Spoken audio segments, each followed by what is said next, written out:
Dans cette vidéo, je vais vous dire ce qu'il faut faire pour passer des vacances sereines et en même temps améliorer votre délégation. Je sais que c'est la dernière ligne droite avant le départ, vous avez certainement autre chose à faire que regarder des vidéos. Donc je vais être bref et vous dire l'essentiel. Je vais vous dire ce que vous devez faire avant de partir, pendant vos vacances et à votre retour. Avant de partir, vous allez d'abord regarder votre organisation. La première chose que vous allez faire, c'est que vous allez aller dans votre agenda et vous allez réserver, juste après votre retour, une journée ou une demi-journée hors bureau pour vous remettre à jour. C'est extrêmement important, on y reviendra juste après. Ensuite, vous allez faire la liste des incontournables que vous devez faire avant de partir. Et ce que je vous conseille, c'est de ne pas prévoir plus de 5 tâches par jour restant. Alors vous allez me dire, mais qu'est-ce que je fais avec les autres choses qui sont sur ma liste? Eh bien, vous allez créer une deuxième liste de tâches à faire. Ce sera la liste des tâches à faire en rentrant. Et ces choses-là, vous allez les faire dans votre journée de réacclimatation que vous venez de réserver dans votre agenda. Et vous allez faire une dernière chose, c'est que vous allez vous écrire à vous-même une petite lettre de bienvenue qui vous permettra, quand vous allez la lire en rentrant de vacances, de vous réacclimater. Voilà ce que vous devez faire avant de partir au niveau organisation. La deuxième chose très importante que vous allez faire avant de partir, c'est de nommer dans votre équipe un référent qui va centraliser les demandes et les problèmes de l'équipe. Évidemment, vous allez choisir la personne de votre équipe en qui vous avez le plus confiance. Vous allez avoir un entretien avec cette personne. Je vous expliquerai dans la vidéo suivante le contenu de cet entretien.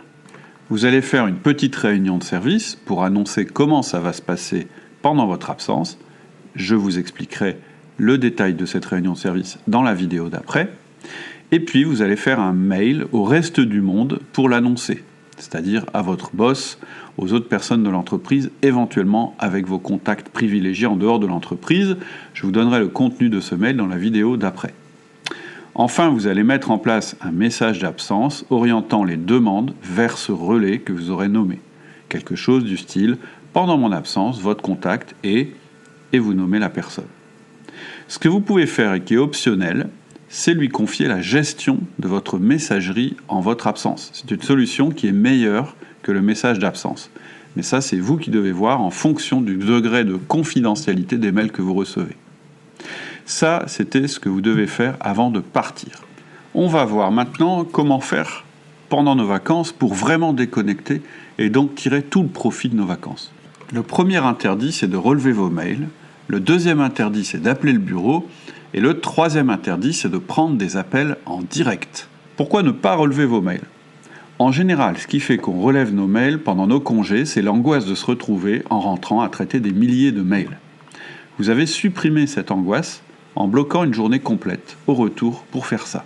Et vous allez être beaucoup plus efficace en faisant ce traitement de manière groupée à votre retour que ce que vous auriez fait en l'étalant tout au long de vos vacances.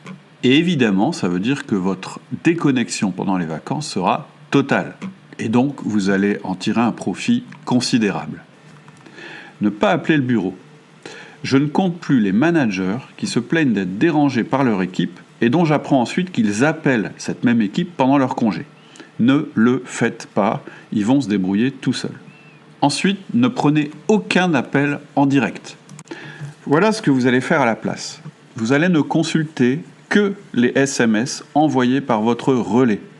Si vous recevez un SMS d'une autre personne du service, renvoyez cette personne vers votre relais.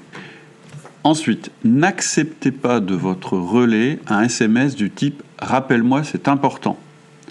Quand vous avez un message de ce type-là, demandez toujours à la personne de vous exposer le problème, parce que le fait de devoir formuler le problème et de l'écrire va peut-être aider votre relais à le résoudre à votre place. Si ce n'est pas le cas, n'appelez pas votre relais. Essayez de lui donner des pistes ou une solution par écrit. Si l'écrit n'est pas possible, ne rappelez pas directement. Fixez un rendez-vous téléphonique avec votre relais, un rendez-vous téléphonique avec une heure de début et avec une heure de fin. Maintenant, qu'est-ce que vous allez faire en rentrant de vacances? Eh bien, vous allez commencer par votre journée de réacclimatation. C'est donc une journée que vous allez passer en dehors du bureau, ou une demi-journée, ça dépend de la durée de vos congés, Et pendant cette journée ou cette demi-journée, vous allez remettre vos mails à zéro. Vous allez lire la liste de tâches que vous étiez préparées pour votre retour et surtout, vous allez lire votre lettre de bienvenue, celle que vous étiez écrite avant de partir. Ça va être la journée aussi où vous allez remettre à jour vos priorités. Le premier jour de votre retour réel dans le bureau, la première chose que vous allez faire, c'est que vous allez débriefer votre relais. Vous allez lui demander comment ça s'est passé. Vous lui ferez du feedback positif s'il ne vous a pas dérangé pendant vos congés et du feedback négatif si vous avez été dérangé.